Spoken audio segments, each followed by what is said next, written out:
welcome to the Untitled Anarchist Seagull channel. I'm your host, an Untitled Anarchist Seagull by the name of Elise.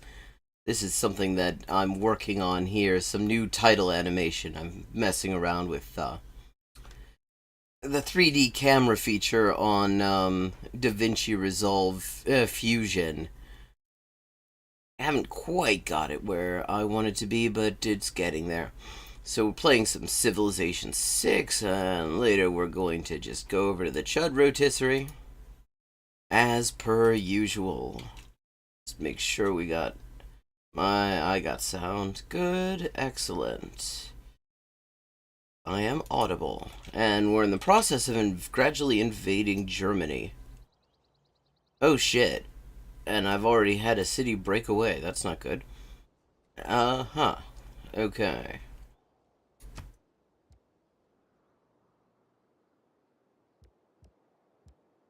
Let's see.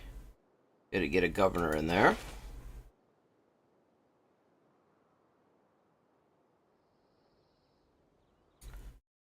Hola, Guara, ¿cómo estás?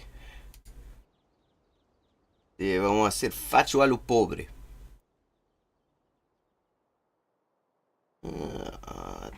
Who's in Augsburg these days? Aachen.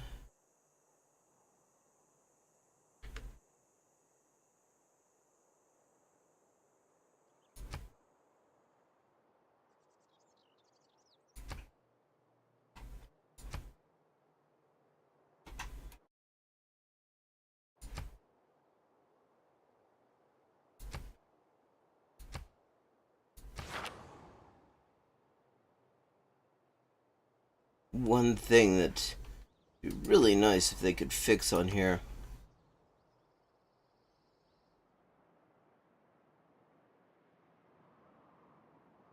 is to add some drop shadow to the text. Bueno, gracias por venir en todo caso. Y eso que... bueno, había buscado también un poco de contenido facho ahueonado de Chile también para comentar. Chucha, Liverpool también se ha puesto levantado. Está la cagada, po.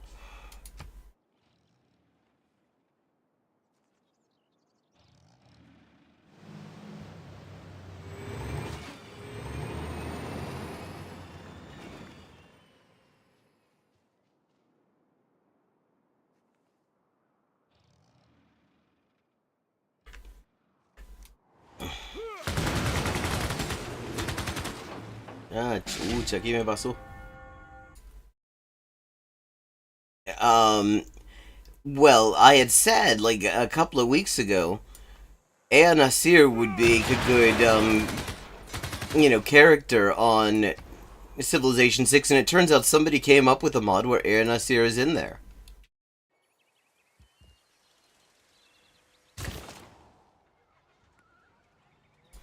Okay, what can I give the Liverpudlians to make them happy? Give them a bank, I guess.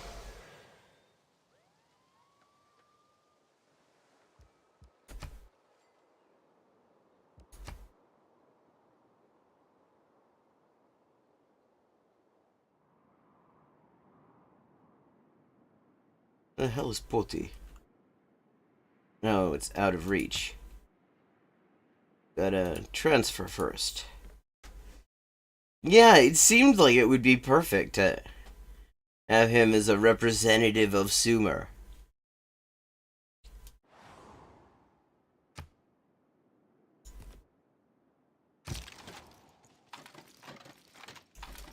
Bueno.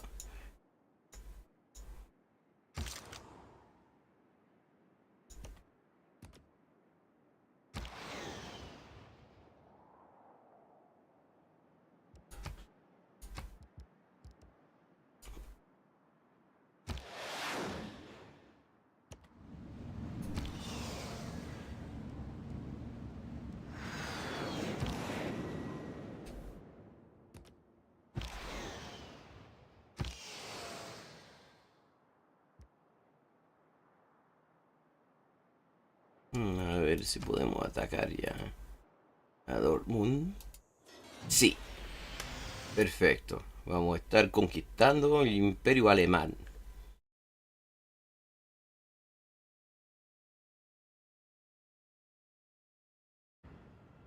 Este país azul. Ah, bueno, ya te darás cuenta con estos topónimos tipo Chadimapu, Nagmapu, Mamulmapu, Willemapu. Ah, el territorio mapuche que también se ha adueñado de Hamburgo.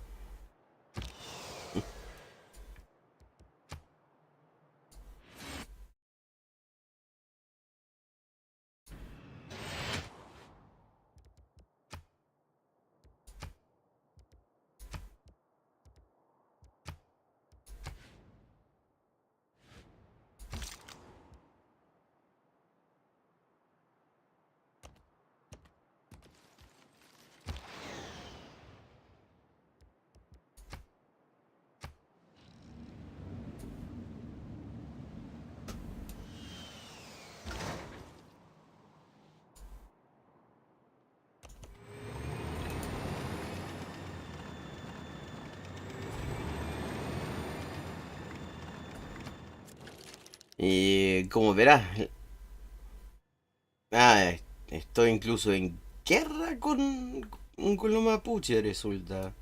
Lautaro no me pesca.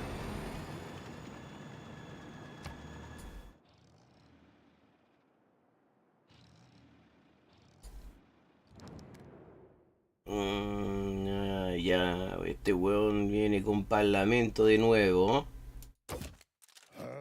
No, entonces que te vayas cagando, weón. Si no, no puedo quedarme con tus ciudades. ¿Para qué, weón?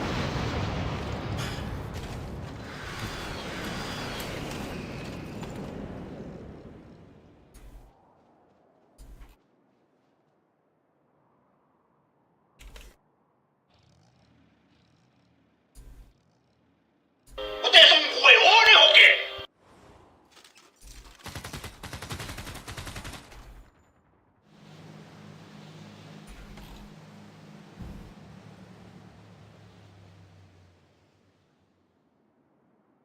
Ujú.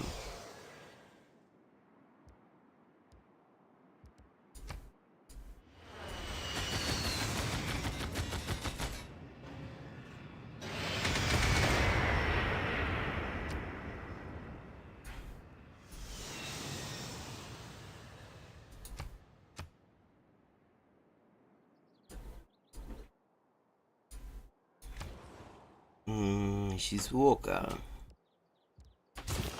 comerciante.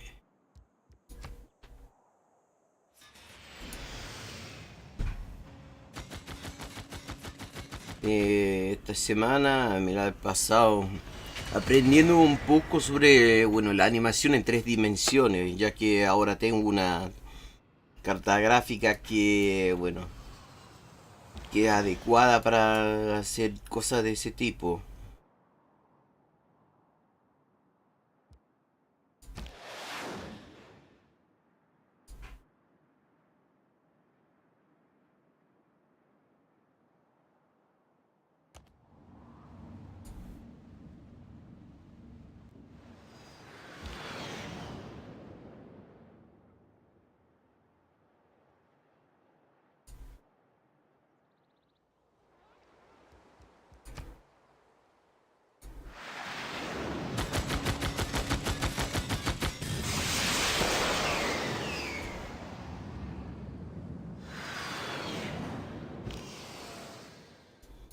Bueno, por si acá.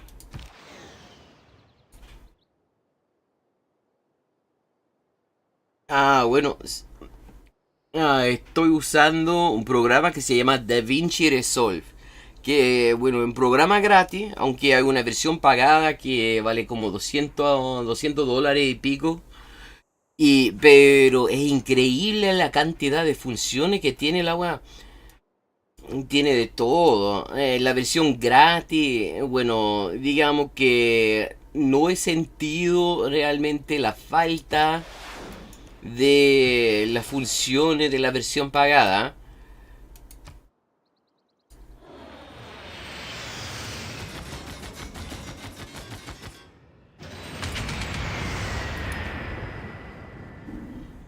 Chucha, me ha reventado el portaaviones, que tiene dos aviones de caza encima.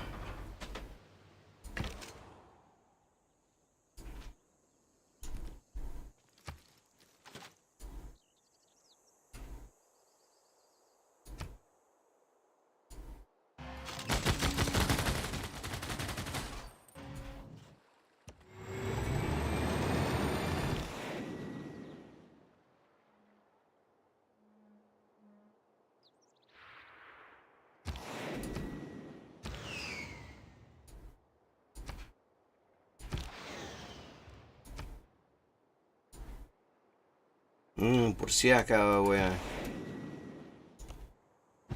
buscarle otro hogar a uno de los aviones de caza. El que todavía no se ha ocupado este turno. Porque si voy a perder, si pierdo el portaaviones, no quiero perder los aviones.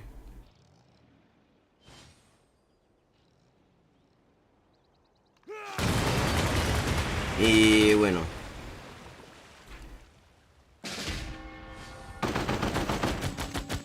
ahí está.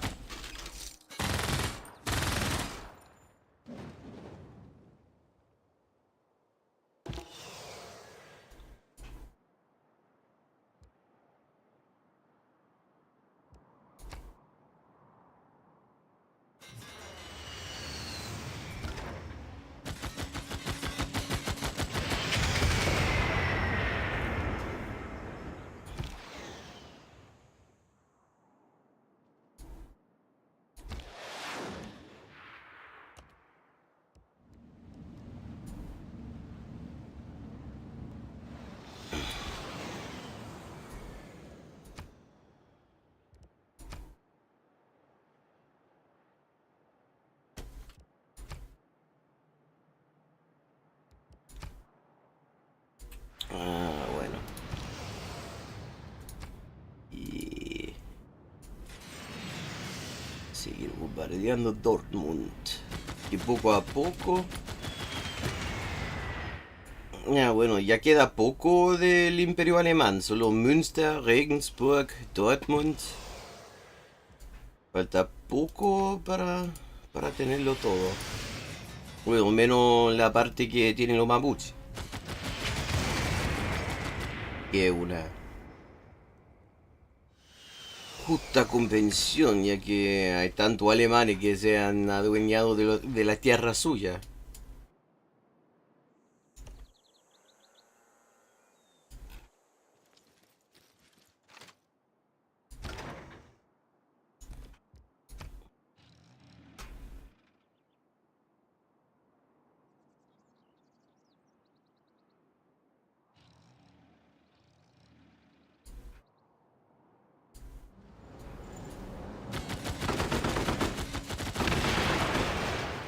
Ah, me cagaron el tanque también.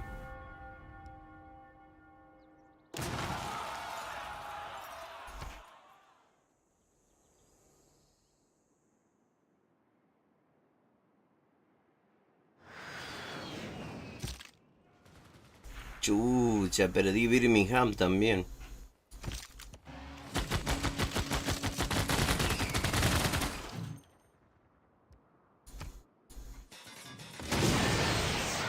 Está la cagada, po. Pronto voy a tener que armar una convención constituyente para cambiarlo todo para que no cambie nada.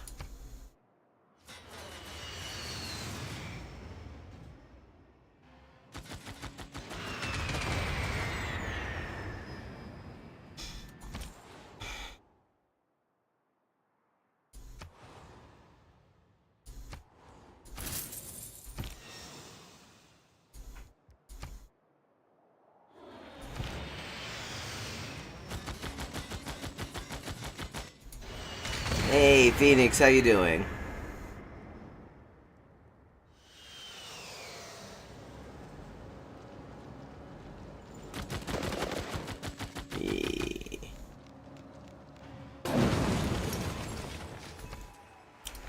halten. Monument reparieren.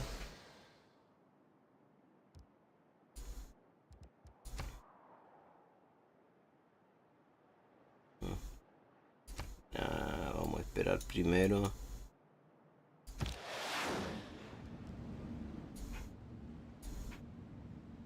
Yes, capitalism does suck, and that is why it's always... complaining is always possible.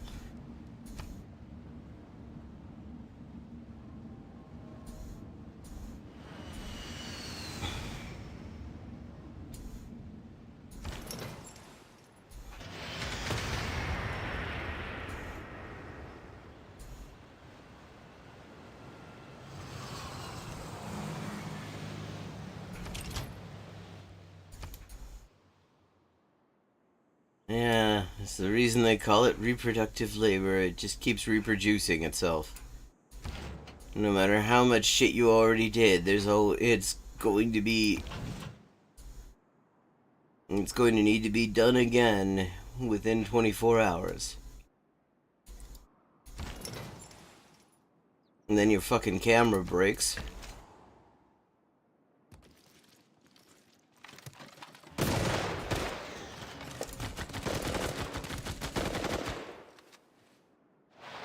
I think cats just like to knock things on the floor whether they annoy people or not. That's just a bonus if they annoy people.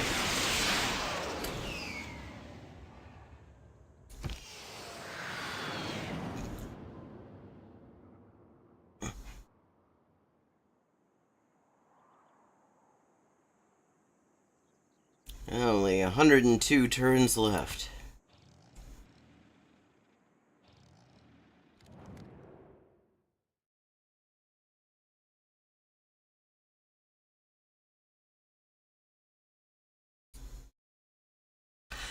Yes.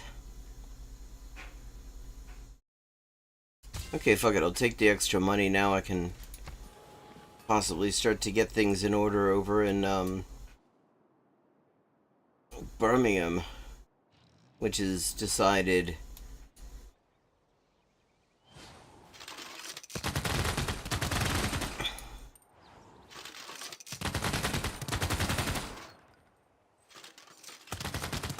Pero hay que imaginar a Sísifo sonriendo. Por weón.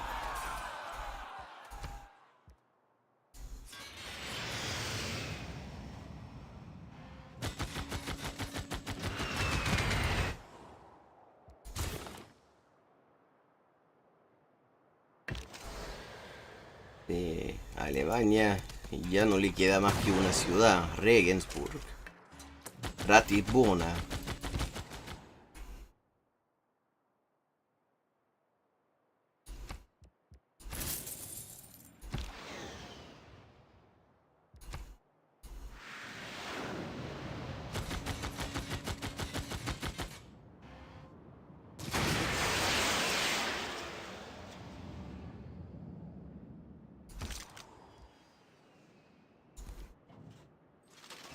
Shit, Liverpool too?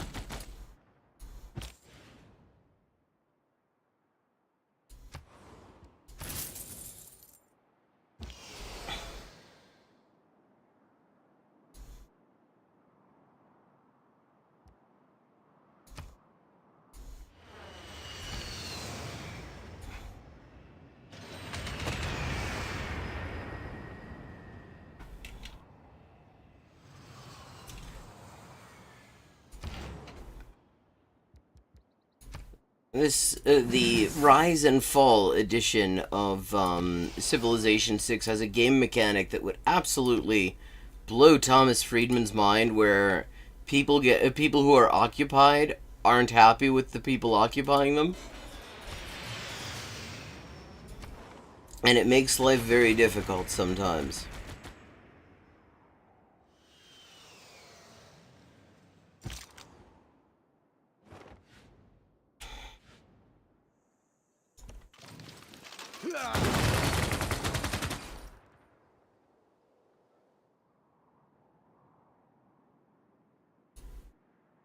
Got another tank, haven't I got one?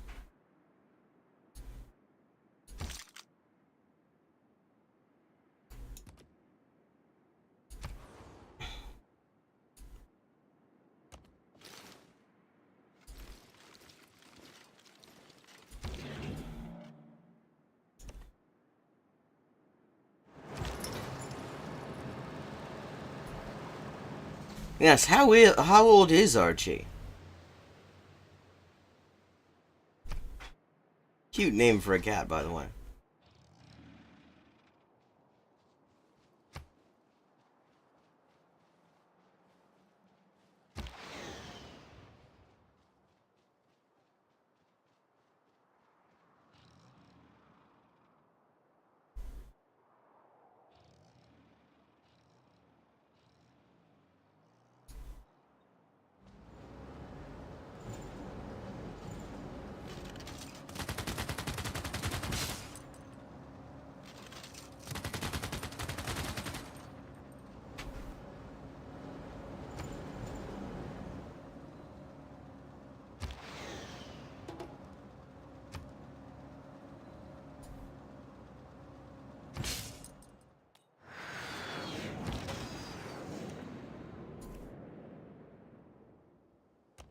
As we must know how old Archie is.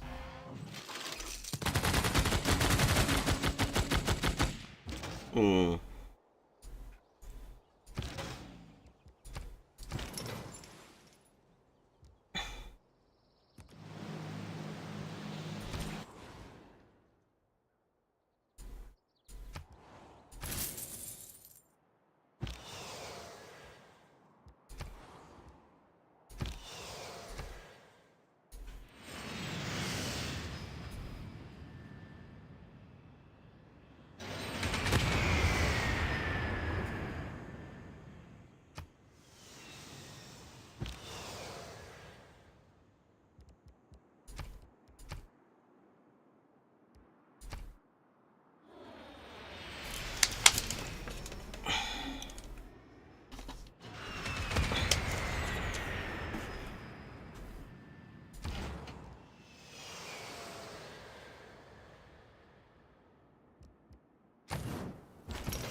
Aww. Still fairly young cat then.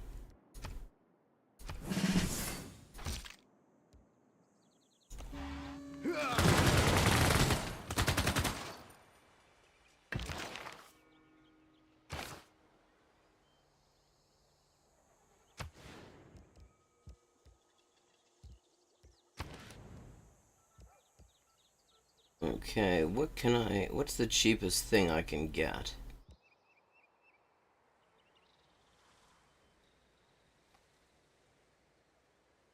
Yeah, hell.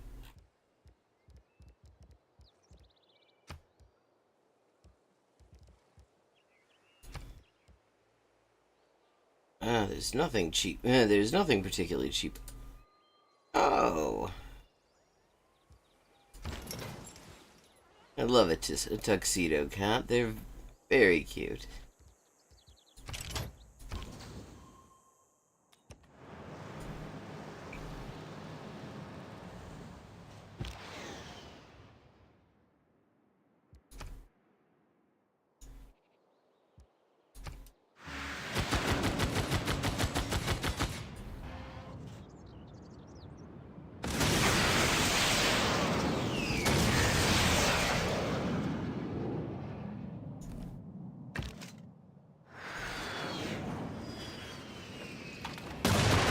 Okay, there we go. One state. There's... Okay. Monument reparieren. Was kann ich da sonst noch einrichten?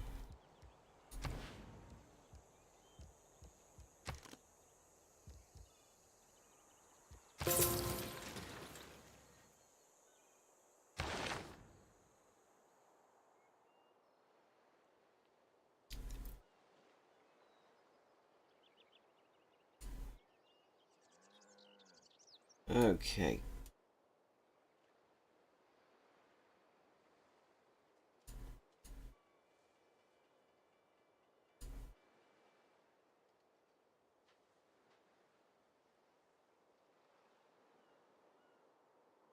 Oh, that's why. That's what's going on.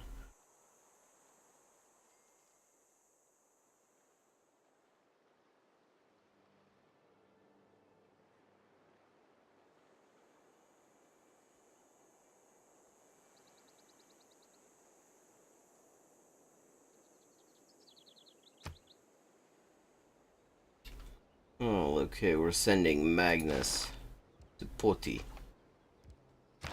For now.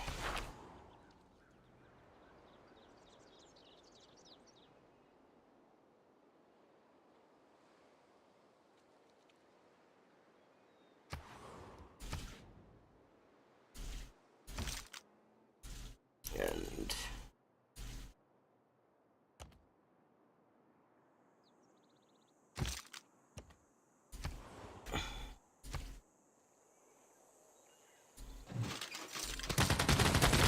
I think all cats know they're cute. Cats do not do imposter syndrome, I think.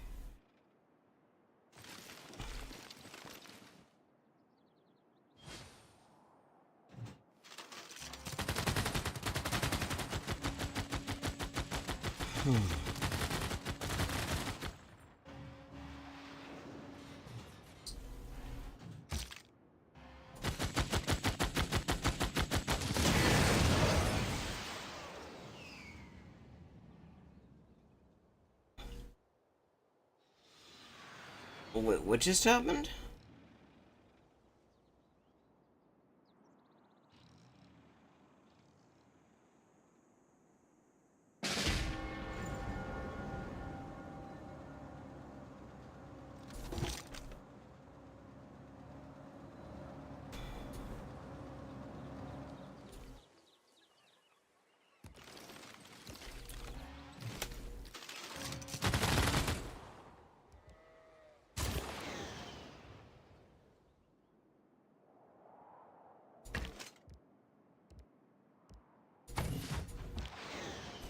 Oh.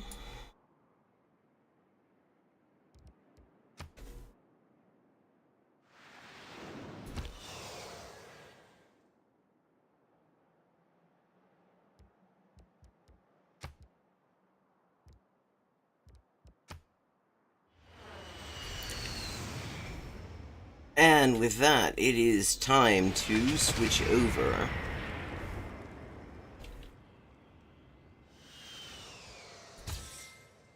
to the asado de facho portion of the evening. Spiel verlassen. Wenn Leute unser Spiel verlassen.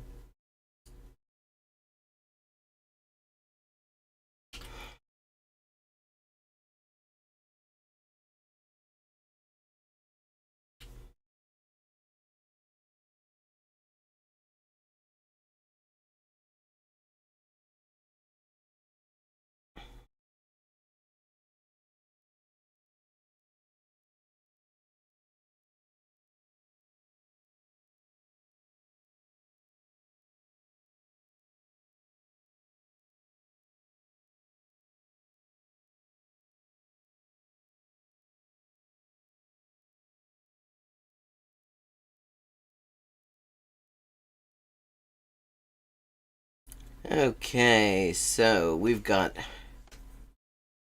all sorts of options here. We have from el Partido Republicano, el de Chile, al gobierno no le importan los estudiantes. We've got Tim Pool on the need to keep working and then work harder, which I'm sure will be ridiculous. Presidente Boric a republicano, los invito a no cometer el mismo error que cometimos nosotros.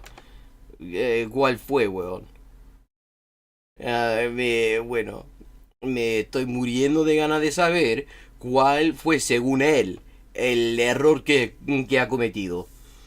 Y también, cuando se agrede a un carabinero, se agrede a Chile. As well as why open borders are not compassionate. And Canada, Marcel makes a sacrifice. There's also Vosh and Charlie Kirk debate libertarian socialism and freedom. So we got some options here, is what I'm saying. And I'm personally kind of curious to see what we get when we... This is a really short one. Cuando se agrede a un carabinero, se agrede a Chile. When you attack a member of the military police, you attack Chile.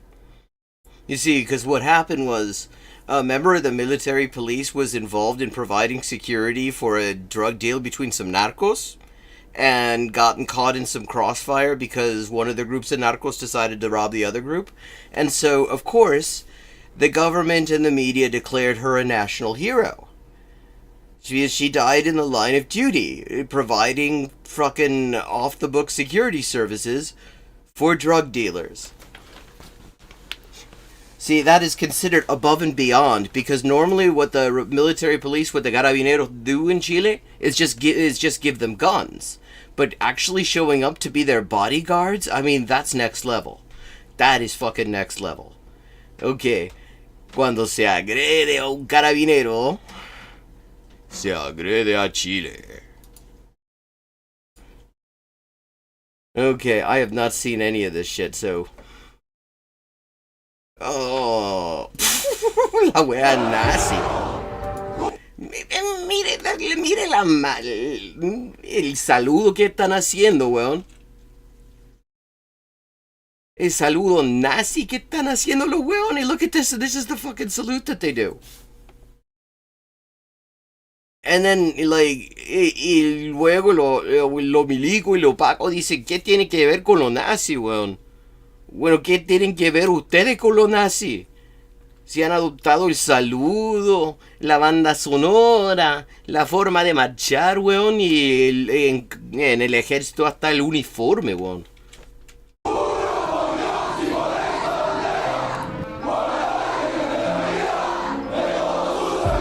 Chucha, weón.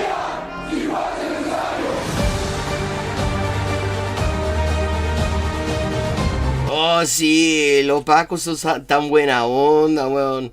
Aquí están, dándole alguna weá. Bueno, no sabemos qué están haciendo con esa cabra chica, ¿eh? Pero lo que estamos viendo, es que le están haciendo un servicio de envergadura, porque no le han sacado un ojo, no le han disparado, y eso para un paco ya es mucho, weón.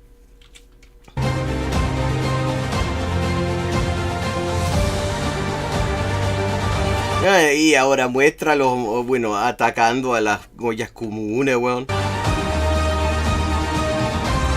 Oh, sí, también dándole la mano a los guasos de cartón.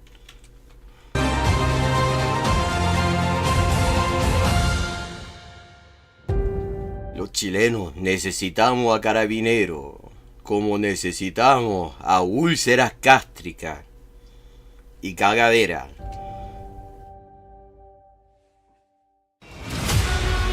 Ah, bueno, ok, ahora viene la parte based, weón. Ok, now we get to see the good bit. Y obvio, porque el partido republicano y son nazis, obvio que lo que van a mostrar es un negro golpeando a los pacos. Hay N weones que han golpeado a los pacos en los últimos años por la revuelta, porque todo el mundo los odia. Pero lo que van a mostrar es el negro, el haitiano a lo mejor, que lo están golpeando porque son peligrosos, weón. Y porque estos weones son así de racistas. Es a fucking... The Republicans, the republicanos in Chile, that is just an outright just fascist party. It's not even a mainstream right-wing party. Ah, ok. Honor y gloria a la primera línea, weón. Oh, I have this footage. I used this footage in my my versión realista del himno de los Pacos. Ese video lo tengo. Oh, bueno, el video completo, weón. Es una alegría verlo. Es una alegría. Porque lo sacan cagando. Ah, sí, pues, weón. Bájenlo.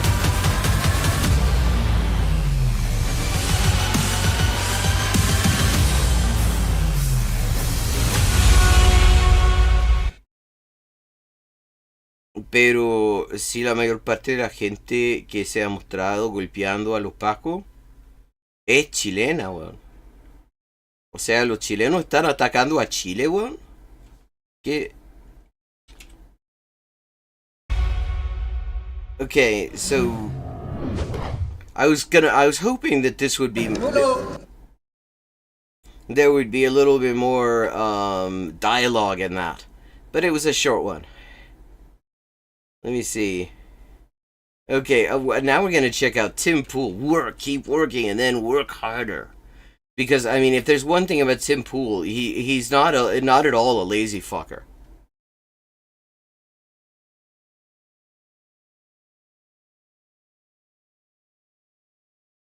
Congrats! You made it. You finished college. You got good grades. Okay, passing grades. Now I like how every single thing he just keeps downgrading. you're gonna get a good job. Okay, a job. Well, yeah, exactly. So what you're saying is you could have now you've got the student loans, and you're going to end up working an entry level minimum wage job anyway. And what's really great is that Tim Pool, you have to understand, owns a whole compound. He's built himself. He's like bought a huge fucking compound in West Virginia that he's turned into a right-wing skater park. And he's gonna talk to like recent graduates and tell them about how actually they should just work harder. You know, okay, so maybe you can't get a job in your field, and maybe you can't even get a job that pays the rent, but you gotta work harder. In 20 years, maybe you'll pay off your student loans. No, not working in that fucking cafe, you won't.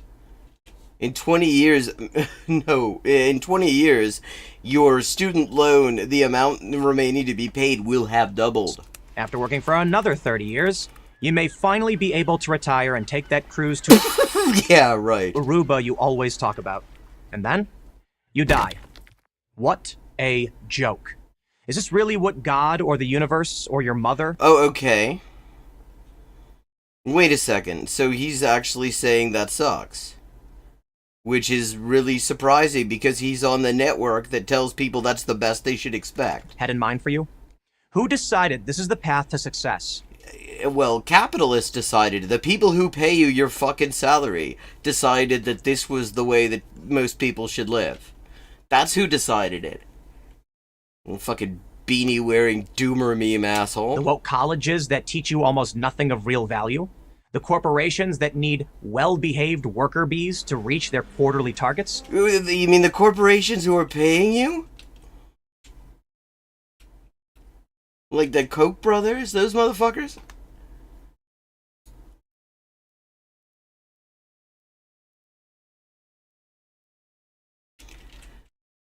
The government that takes half your income and then wastes it? I'm here to tell you that there is another way. I know, because I'm living it.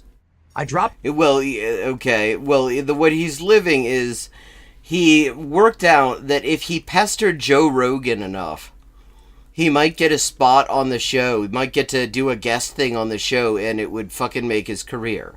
This is according to Tim Pool, by the way. So, like, his whole thing is he got extremely lucky. Dropped out of high school at 14. I worked minimum wage jobs when minimum meant something. What do you mean?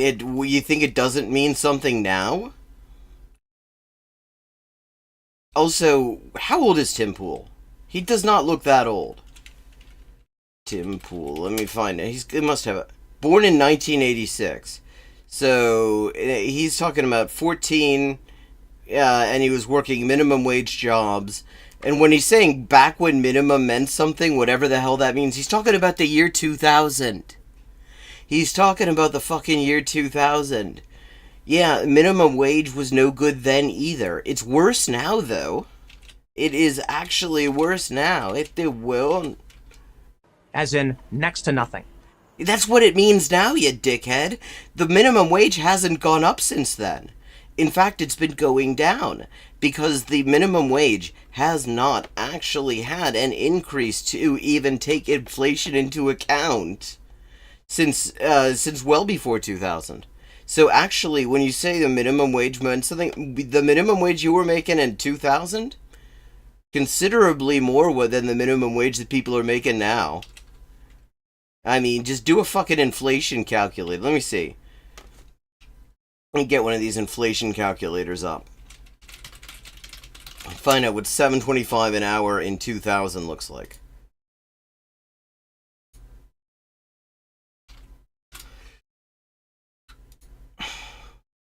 Okay, if if the minimum wage had kept up with inflation, set the minimum wage in 2000, $7.25 an hour would be worth $13.03. So, in other words, what he was getting if in minimum wage is almost twice as much as what people are getting in minimum wage now.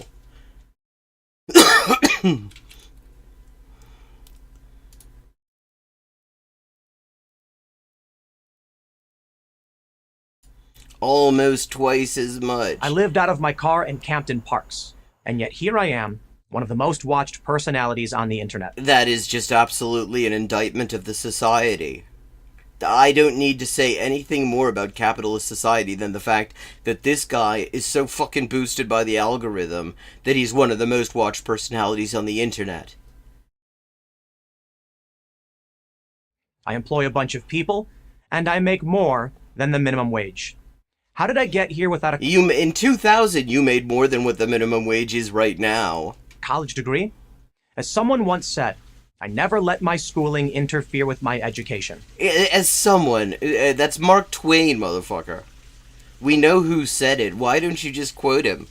Could it be that Mark Twain's other opinions were perhaps a little too woke for PragerU because he thought that religion was bullshit and imperialism sucked? My parents owned a coffee house in Chicago. Oh wow, so he's a totally proletarian there. I mean, his parents owned commercial real estate in Chicago, one of the most expensive cities on the fucking planet. I did a little bit of everything. And while I was cleaning... Wait, he was working for... okay, he was... Is he saying he was working in his parents' coffee shop? And his fucking parents were only paying him a minimum wage? And he was living out of it? What kind of fucking parents are these? He's working for his parents, they're paying him minimum wage, and he doesn't even get to stay with them? Like, is that what we're supposed to take from this? Because that... cooking, or cashiering, I was also soaking up the banter, learning about culture, politics, and why Jason hated the Republican Party. Well, I mean, why lots of people... Because they suck. That was my education. I didn't That explains a lot. have some grand plan for my life. Actually, I didn't have any plan. I just worked hard. Whether I was handing out extra crispy fries at the drive-thru window or freezing my ass off hauling luggage at O'Hare, I was always excited about what I was doing. Yeah, right. I'm sure you were excited about, like, hauling luggage in freezing weather at O'Hare. I'm sure that you absolutely... And obviously... I mean, if there's a career... What career path could be more obvious and clear than going from working in your parents' cafe to hauling luggage at O'Hare to being an extremely well-paid right-wing propagandist? Because I knew my next job, and the one after that, would be better. In my... Nobody... Okay, then that's just... So far, you haven't given much evidence of that. It seems like your job's got steadily worse. Because there's no way that working in your parents' cafe, for people who actually give a shit about you and are probably putting you up so you're not having to pay for housing, it was a worse job than hauling luggage at O'Hare in freezing weather. my early 20s, I began a career in activism. I fundraised on behalf of Greenpeace and other environmental nonprofits, and I was damn good at it. In fact, I was always one of their top fundraisers. I would love to hear a fact check on that. I would love to know if Greenpeace confirms this. But I walked away when I discovered that the green these organizations claimed to care about was not the environment. Yeah, it's green capitalism, which is bullshit, so you walked away from them because they don't care about the environment and ended up working in a media empire that is funded by oil billionaires. Because you care about the environment. Around that time, rumors began circulating on the internet about something called Occupy Wall Street. The plan was for thousands of people to storm the streets of New York because they felt that the rich were being bailed out during an economic crisis Well, I mean, they didn't feel that. That was literally what was happening. they caused. Meanwhile, the middle class and the poor were being crushed. It seemed interesting, so I thought it was Oh, well, yeah, it seemed interesting. worth checking out. I bought a round-trip bus ticket to New York, planning to stay there for a week. I stayed 6 years. Multiple times a day, I would live stream and post photos of what was happening. When the epicenter of the protest at Zuccotti Park was raided by the police, I began what became a 22-hour straight live stream. So many of the best and worst things about this political moment crystallized in Occupy. Like, a lot of the best comrades that we have in this country and a lot of the worst fash all cut their teeth on Occupy. Time magazine picked up my story.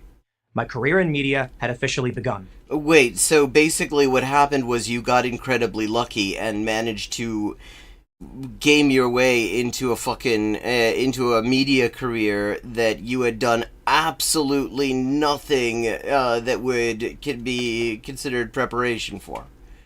That's it. I was receiving phone calls, emails, book offers from every media organization. Well, yeah, I mean, people were offering him books because they heard him talking, and clearly he needed to read a little bit more. But he turned all those books down, and he hasn't read anything even now. You can probably think of. But I had already learned my lesson. I did not trust that they knew what they were doing, especially with new technology. Yeah, whereas you, of course, do exactly what you're doing. So I went independent. I worked my ass off. I reported on anything I thought was interesting. Always posting. Now that I had built a foundation, I had leverage. I went to Vice. Vice, it's worth remembering, was founded by neo-Nazi Gavin McInnes, who also started the Proud Boys, and then snitched on them the minute things got too spicy for him. The minute it looked like he might have to do some time because the Proud Boys stabbed a bunch of people in fucking Manhattan, he immediately just threw them all under the bus and said, "Oh, that's nothing to do with me." I didn't ask them for a job. I told them the job they would make for me. They agreed. But as corporate media began to change and embrace the cult-like ideology of wokeness, The cult-like ideology of wokeness. I realized I couldn't stay there. If I wanted to tell the truth, What he means is that Gavin McInnes, and all his fascist shit, turned out not to be a really big seller because most people don't like fast shit. Most people don't like assholes who are obsessed whether men masturbate. I had to do it myself. Fast forward 6 years and I now have my own media empire. Yeah, you skipped over the bit where fucking you harassed Joe Rogan until he would give you a spot on the show, and that more or less made you. The Timcast Network has over 4 million subscribers, over 1 billion views, and 2 songs. Nobody knows what views are, by the way, except, I mean, YouTube is very careful not to really clearly state what actually a view means because they don't want anyone gaming their algorithm. On Apple's top 10 list. And yeah, I'm still working my ass off. In short, I trusted myself more than I trusted my teachers or my managers or the people running the companies I worked for. And you sucked up to the exact right people. Whatever value they assigned me, represented by a report card or a title or a paycheck, wouldn't have an impact on my success. How about you? We yet had a huge impact on your success. Time magazine decided you were interesting. I mean, there you go. Who fucking knows? And there's no accounting for taste. And then Vice, and the Vice, the website, which just happened at the time to be new and still being run apparently by the founder of the fucking Proud Boys, said, yeah, we'll give this guy a shot. Clearly they saw some value in what he did, which, I mean, there's no accounting for taste. And then Joe Rogan decided he was interesting enough to have on the show. Every single step of the way, And I mean, there's a video, I know of it because Thought Slime and the Surfs actually did a react to it a while back, where Tim Pool's talking about the secrets to his success. And he says, and he actually in that specifically says luck was the big one. That he basically just got really lucky. Because that is actually true. Because it is very much a matter of luck. Whether there were tons of people live streaming. It wasn't like he invented fucking live streaming. Tons of people had the idea of live streaming Occupy. The thing was massively live streamed in multiple languages. There were people live streaming every single Occupy that was going on. A lot of people made careers off of that live streaming as well. But the thing is, not all of them actually got a phone call from Time Magazine. Not all of them were positioned in such a way that Vice would take an interest in them, and not all of them would pique the interest of a fucking asshole like Joe Rogan. Do you believe in yourself enough to chart your own course so that you can one day do what you really want to do? For me, it's working for myself. For you, it could be getting to the C-suite of a Fortune 500 corporation, or staying at home and raising a family, or becoming a cattle rancher. There are a million good... Yeah, because, I mean, that's a career path that's just very easy to get if you don't have a huge amount of money. Options. I'm not going to make any judgments about what you want to do. Yes, but your entire career is based on making judgments about what other people want to do. My life-changing advice? Well, sorry, I don't have any. Then okay, so you have no useful advice, which is another way of saying that that your career path offers absolutely no useful template for anyone else, which is true, because it's all down to luck. So why the hell are you even talking to me? Except maybe this. Work, keep working, and then work harder. I figured it out. Your turn. You didn't figure shit out. You got lucky. I'm Tim Pool, host of Timcast for Prager University. Thank you for watching this video. To keep PragerU videos free, please... Oh God, I mean, I would love it if they put a paywall on these things. But they're never going to, of course. There's no way they're ever going to put a paywall on these things. Because the whole point is to just inundate people with this propaganda bullshit.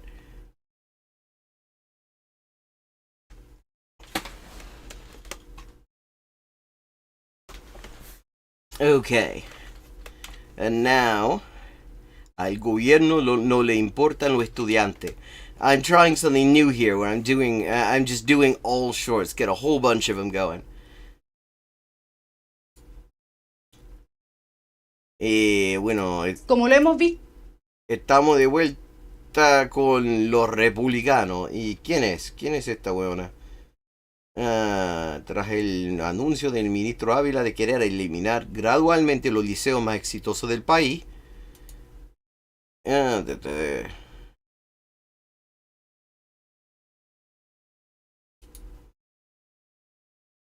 Son las jornadas de educación no sexistas. Es decir, promueven la ideología de género y desechan la ideología más importante de todas. La ideología de género. Ahora vamos a ver lo que es la ideología más importante de todas, weón. La libertad, el esfuerzo y la igualdad de oportunidades para todos los chilenos. Weas que simplemente no existen. O sea, la ideología más importante, obvio, sobre todo para los fachos y la clase dominante que, los tiene financiados, obvio, ese mito de que existe igualdad de oportunidades, weón. El ministro de Educación, no conforme con reducir el presupuesto 2023 en un 33% a los liceos bicentenarios. La política... Los liceos bicentenarios.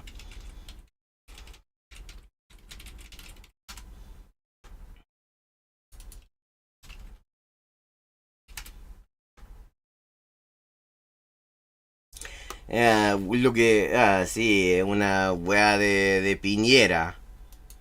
Que no tiene nada, una de las iniciativas más destacadas del primer gobierno de Piñera. Que, es lo único que necesitamos saber para saber que es mala la wea.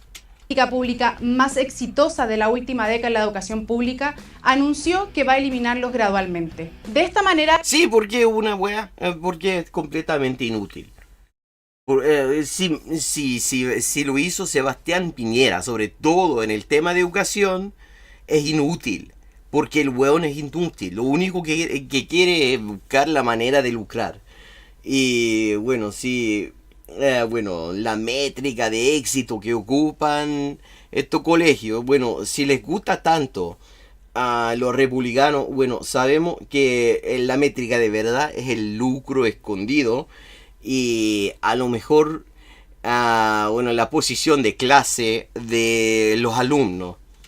queda claro que el interés político e ideológico de este gobierno, que desprecia el mérito, el esfuerzo y la excelencia académica, está por sobreentregar una mejor educación a las familias más vulnerables del país, quienes se esmeran por dar la mejor educación posible a sus hijos, encontrando en los liceos bicentenarios una alternativa de excelencia. Una alternativa. Bueno, sí, porque lo que pasa es que, sí, esta ideología de school choice, como dicen en Estados Unidos, la idea es primero que hay que cagar completamente la educación pública. Y entonces, para crearle un mercado para los privados que quieren meterse en el quehacer educativo. Y, y luego se posicionan como alternativa de éxito, weón. A su alcance, tanto en lo económico como en la cercanía con el hogar y en la entrega de un mejor clima escolar y excelencia académica frente a la tan desprestigiada educación pública tradicional. La tan desprestigiada. ¿Desprestigiada por qué, weona? La mejora de la educación pública ha sido uno de los grandes desafíos de las últimas décadas en materia educativa. La baja Ella ha dicho bastante ahí. Uno de los desafíos más importantes en la tarea educativa, ha sido de mejorar la educación. Chucha, la wea sabia. baja sistemática de su matrícula y el rendimiento académico ha generado alertas y las familias cada vez las prefieren menos, especialmente por la inseguridad y su bajo rendimiento. Es así Su bajo rendimiento. Sí, porque están porque están totalmente desfinanciados. Porque toda la plata va para los privados que prefieren ellos.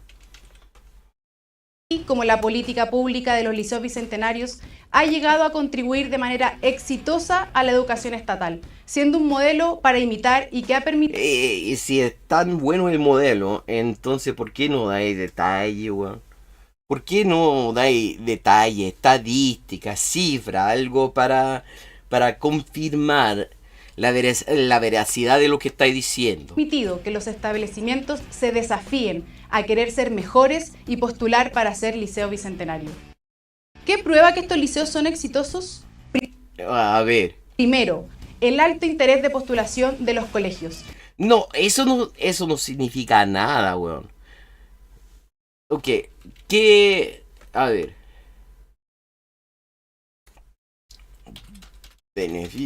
Programa Liceos Bicentenarios Chile. Aunque un programa iniciado en el primer gobierno.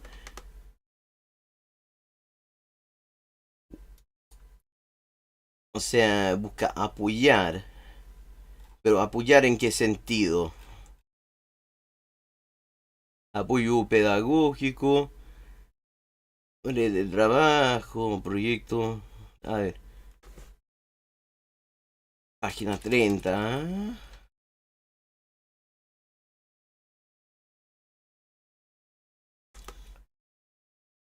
Una de gestión de datos y alineamiento curricular, weón. O sea, bueno, puro neoliberalismo esto. No tiene nada que ver con la calidad de la educación. Están haciendo la misma wea en Estados Unidos con Data Driven Education y es una mierda. Son estos dos elementos Aprendieron así, con pruebas estandarizadas, tantas como para estarle saliendo del culo a los alumnos.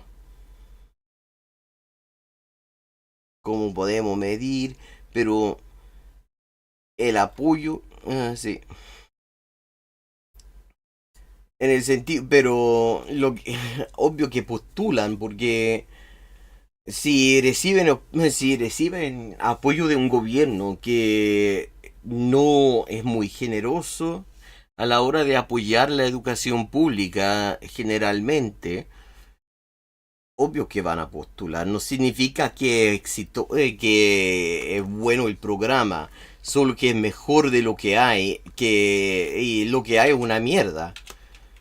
En el último proceso de postulación del 2020 había cupo para 120 establecimientos, pero alcanzaron más de 120 a lo largo de todo el país. O sea, la idea es mejorar un puñado de colegios. 400 postulaciones. Segundo, el interés de las familias, que cada día prefieren más este tipo de educación. Ella dijo que iba a proporcionar prueba. Y ahora viene con puras afirmaciones, sin respaldo de hecho alguno. Las postulaciones a través del SAE muestran que los liceos bicentenarios obtienen un 3,5 más de postulaciones en primera preferencia que el... ¿Qué importa? Eso significa que tiene mejor propaganda.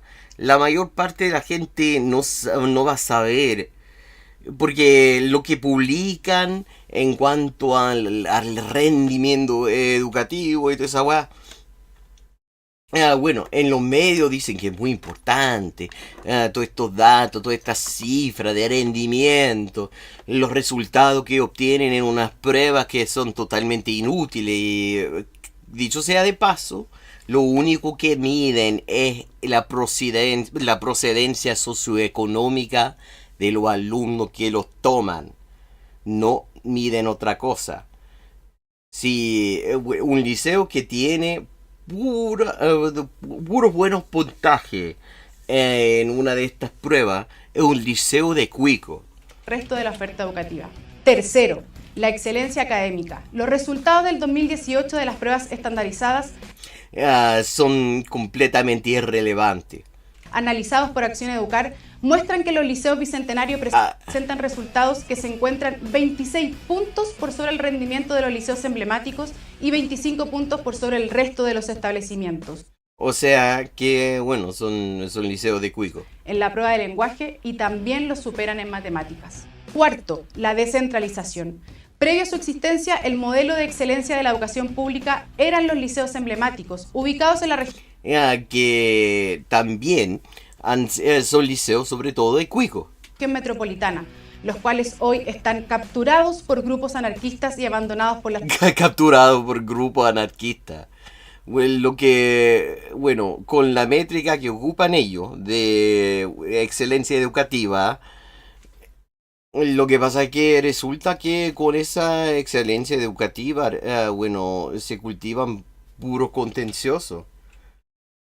¿Será que tener un tantito de pensamiento crítico, de capacidad analítica, lleva al rechazo total de esta sociedad de mierda, weón? Las autoridades. Los liceos bicentenarios contribuyen con la descentralización, llevando liceos de excelencia a todo Chile. ¿Cuál es la clave del éxito? Al observar los pilares que potencian estos establecimientos, vemos lo importante que es el trabajo integral. Es esta weá. No, esta es fome. Okay. We're gonna switch over and look at Vosh and Charlie Kirk debating libertarian socialism, something neither of them know anything about. Because Macarena Bravo, bueno, incluso demasiado fome para putearla. Charlie Kirk and Vosh debated libertarian socialism and freedom on Tim Pool's show. Oh, this is Kyle Kulinski. Okay. Now, it's funny. I feel like our roles are being reversed a little bit here. Isn't that interesting? The common good isn't something I appeal to. For me, Why don't you? value I want to maximize. No, I just appeal to the good. The good, sure. What the hell does that mean? The Which is two different things. Okay, this is just a summary. Let me see. Can I get the full thing? Oh, totally. Okay. Vosh, Charlie, Kurt.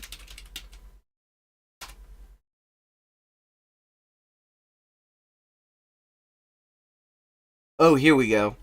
And it's on Tim Pool. Oh, Jesus! It's God. You can't escape this motherfucker. Okay.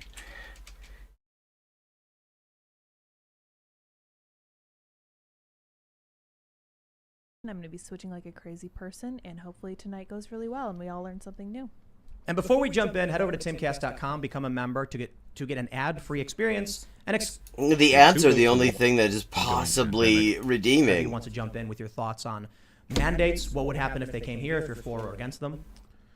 Look, there are elements of mandates that I can agree with. We've already set standards for other things like the MMR vaccine, very basic standard Oh, we're talking about vaccine mandates. Okay. vaccines that we expect everyone to get before they can go to school, travel, and I think for the most part that's worked. We've eradicated plagues from the world. I think we should be proud of that. Yeah, it would be nice if we actually tried to eradicate COVID. I mean, it is not impossible. There's this whole propaganda, this defeatist propaganda that you hear in like Western Europe and the US, and a lot of Latin America as well, as far as I can tell, that acts as if there's just simply no fucking way to get rid of it. Except that there are entire countries that have managed to reduce cases and fatalities to negligible fucking numbers, like Cuba, for example. They've done an amazing job with it. And they've done it actually with a relatively little in the way of lockdowns. So, I mean, talking about With regards it would be to nice if COVID, they since eradicated this is it. an ongoing pandemic, we need to focus on approaches that are effective and that don't ostracize or exacerbate tensions. With regard to the Australian situation, it's not something I'm extensively familiar with. That doesn't stop you from having opinions usually. When was this? This is a year ago. Okay.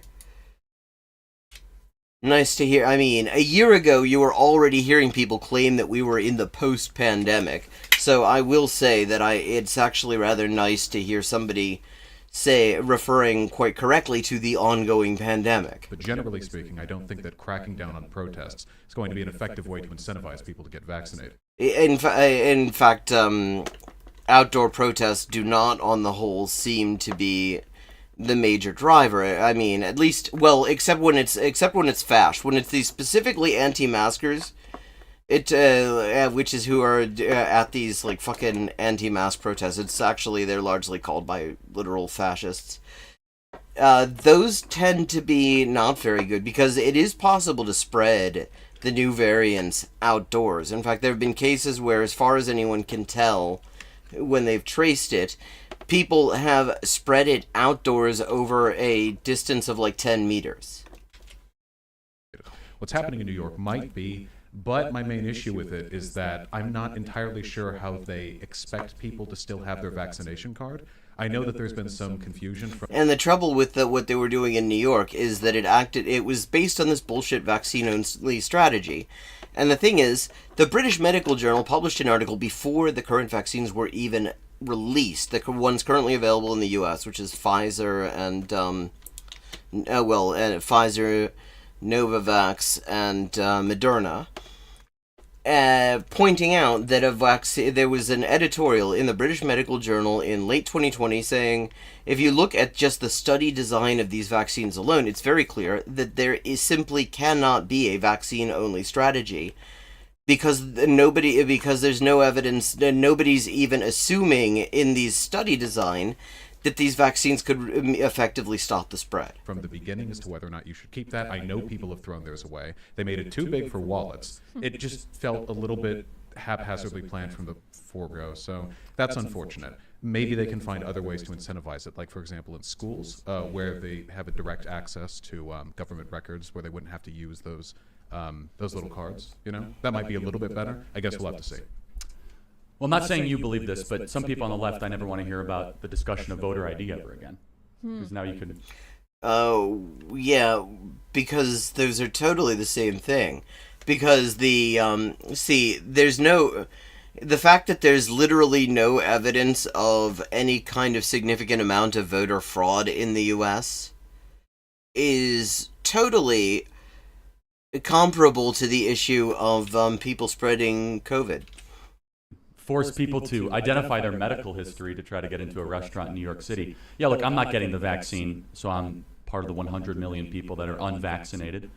So basically, Vosh exposed himself and anyone who came in contact with him after this for the next several weeks to COVID in order to be, because if he, I mean, he's clearly taking zero precautions. There's no way that he has avoided being infected. And Vosh is in there in a room with him with no fucking mask on. And fucking it's an guy. experimental vaccine. The FDA and CDC has said that in January. It's questionably effective. Lindsey Graham just came down with COVID. You had a vessel, a ship in United Kingdom, 100% vaccinated ship that came down with COVID. Well, yeah, and see, this is one of the problems of the messaging that was used. Because people are used to the idea that what a vaccine is something that actually stops you getting a thing. And so people were sort of allowed to think that that was kind of how these were going to work. There was not a whole lot of emphasis early on, in fact, on the fact that actually this was not going to stop you getting infected and you actually needed to take other precautions.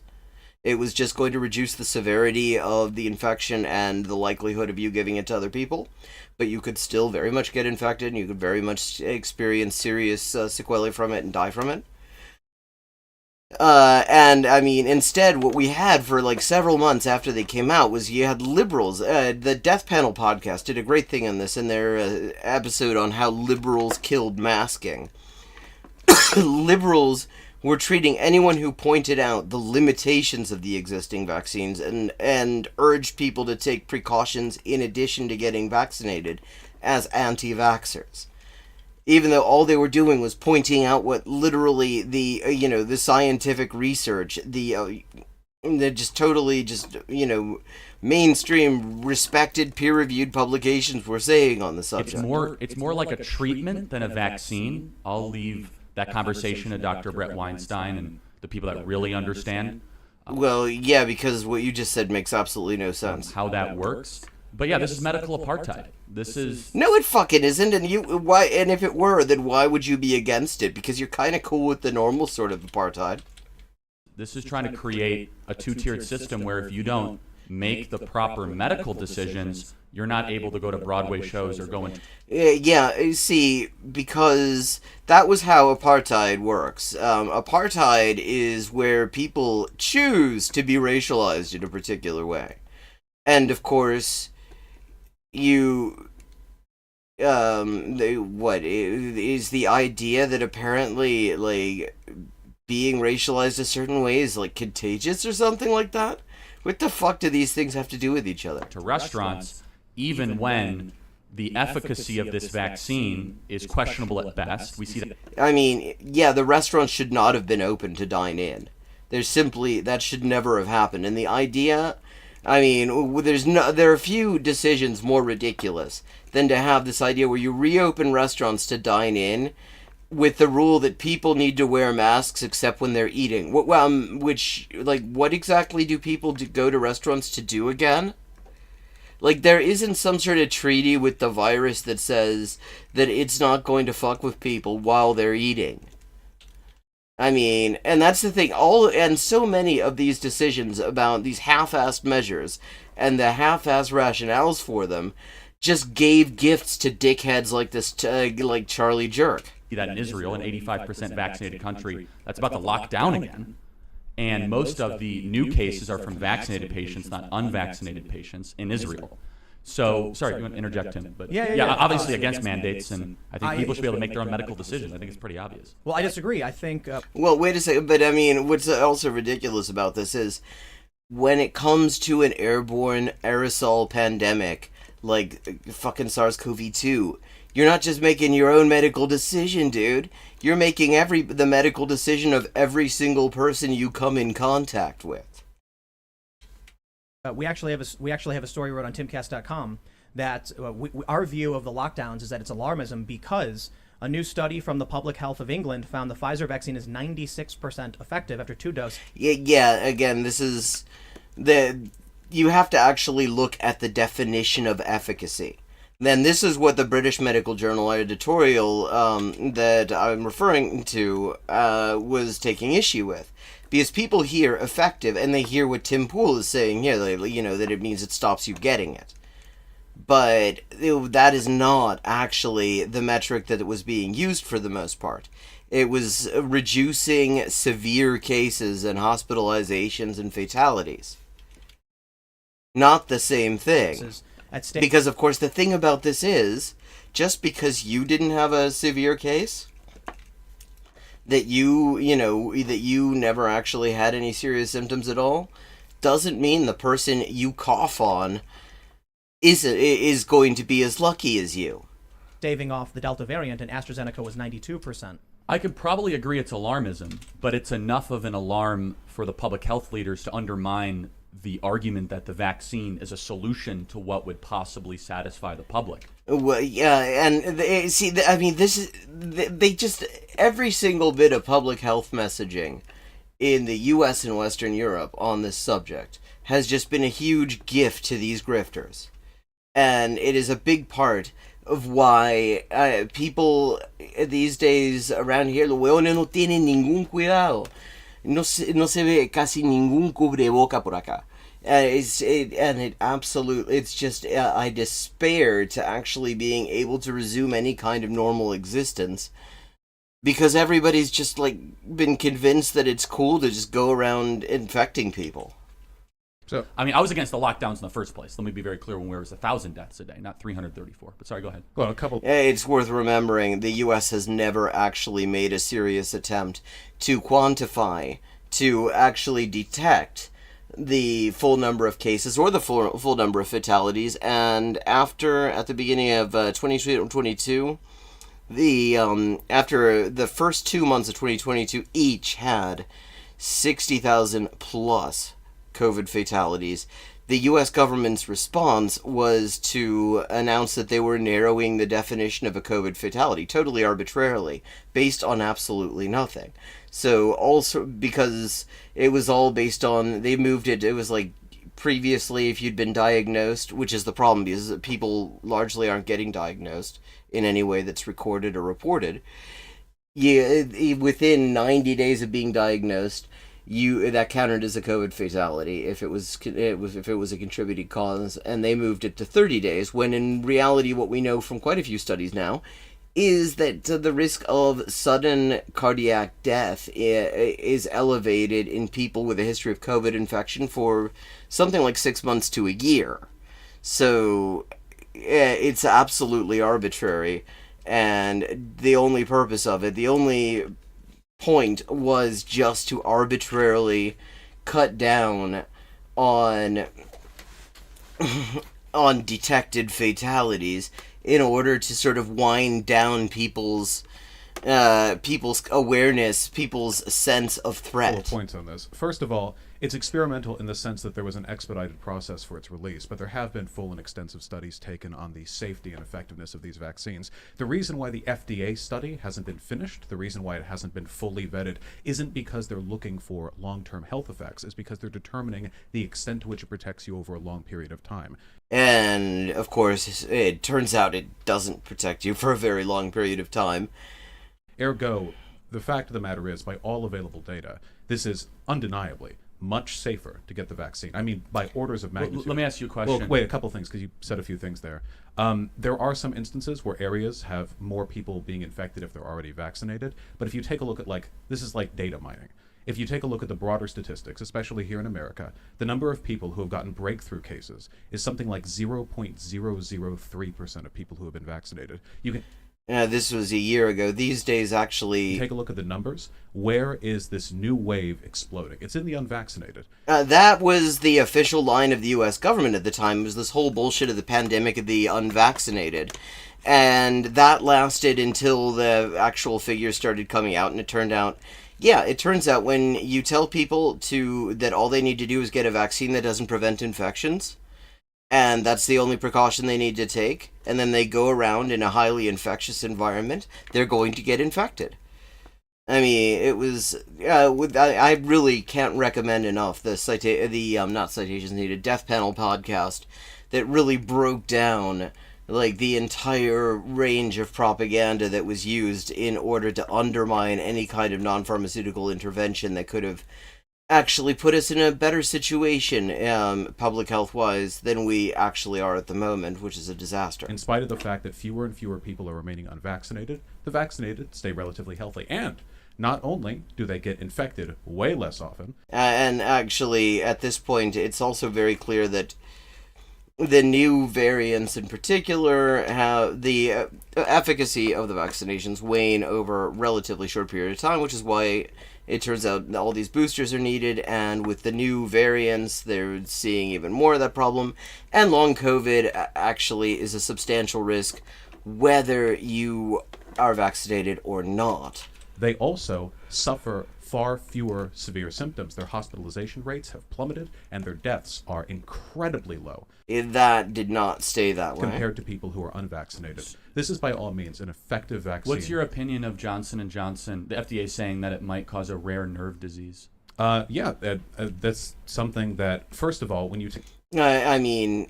That's because there's another vaccine that actually also has that, and it's worth noting, very rarely. To look at that, you have to recognize that even if that was the case... Which the FDA says it is. Right, well, they're looking into it, of course. It No, does they issued an official warning that it could issue a rare nerve disease. That's a big deal. Could it? Yeah, well, yeah, except the thing is, what he's not saying is when he says it's rare, it's a rare nerve disease. Also, it's extremely rare as a side effect. There are lots of side effects that happen in extremely few cases. Yeah, I mean, the side effects are just, I mean, that's an issue. It's not nothing. It's something that you always want to have as few as possible, obviously. But the real problem with any of this, which he doesn't care about, because he's very much team everybody should get infected so that capitalists can keep profiting. Because capitalists weren't making enough money when people were keeping safe, or trying to. So he doesn't give a shit about that. But the real problem is people let their guard down, and they haven't gotten their guard back up, and nobody's telling them to put their guard back up. Issue, of course. They're looking into it, and that is something to look into and to be concerned about. What's your opinion of VAERS, the Vaccine Adverse Event Reporting System? Hold on. Where there's First, I'm just curious. Okay, well, this will be interesting because, see, the deal with VAERS is it's designed as a streamlined reporting process. It's designed to actually make it easier for people to report adverse events. But anti-vaxxers like to claim that it's actually a cover-up, even though their results, their statistics, their figures on what kind of complaints are being made are published. So this will be interesting. Because let's do the Guillain-Barré syndrome, though, I think. But wait a second. First of all, it's Guillain-Barré. But we were going to be talking about freedom and libertarian socialism. To speak to VARS. VARS is an incredibly effective... Okay, yeah. People who are in their 30s, and me, a blistering 27-year-old myself, I'm not... Yeah, okay, I had wondered how old he was, because he somehow manages to seem quite old and quite young at the same time. A big hand of government reaching in and censoring everyone who says something that disagrees with some political party. So, a point of clarification, you don't believe that critical race theory is in schools? I think that maybe there are ideas which overlap with critical race theory, but there's always going to be overlap between academic ideas. I mean, God, this is such a ridiculous thing to say, because the thing is, the answer is no. There is no evidence of critical race theory being in schools, which is why white supremacists, the people who are pushing this, have had to just completely redefine the concept of critical race theory, because in reality the only place you're likely to experience critical race theory is in law school. I drank water, so did Hitler, one of those type situations. I think you're coming at it in good faith, where you're technically correct here that the super academic way of defining critical race theories. Which is to say the correct way. I see, this is what I was just saying. They've had to redefine it. Because the minute you actually look at what critical race theory is, obviously nobody's teaching it in schools. Not being taught to fourth graders, right? With that I'd being hope so. It'd be pretty with tough that for being them. said, there are it's almost like saying, we're not teaching advanced geometry to fourth graders, but we are teaching them, very basic math, right? Yeah, so what you're saying is you're not teaching the thing that you're...